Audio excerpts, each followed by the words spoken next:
New জার্সির Atlantic সিটির হালাল ভাই কাচ্চি বিরিয়ানি আর সুইটসের উদ্যোগে বুধবার রাতে অনুষ্ঠিত হয় শরীদ সমাবেশ। শুরুতেই সাইফুল ইসলাম সেলিম ও HM আজমুল হক তানিম মালিকপক্ষ থেকে রেস্টুরেন্টের অগ্রযাত্রায় অবদান রাখার জন্য কমিউনিটির লোকজনকে আন্তরিক ধন্যবাদ ও উষ্ণ অভ্যর্থনা জানান এবং ভবিষ্যৎ অগ্রযাত্রায় সবার সুপরামর্শ ও সহযোগিতা কামনা করেন। এছাড়া বিভিন্ন আয়োজনের মধ্যে ছিল কথামালা, আড্ডা, সঙ্গীত অনুষ্ঠান ও বারবিকিউ।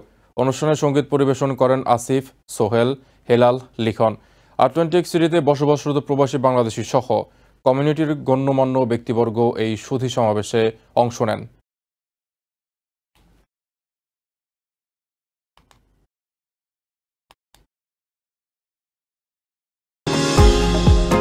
নিউ ইয়র্ক থেকে সম্প্রচারিত TVN 24 টেলিভিশন বিশ্বজুড়ে বাঙালির কণ্ঠস্বর।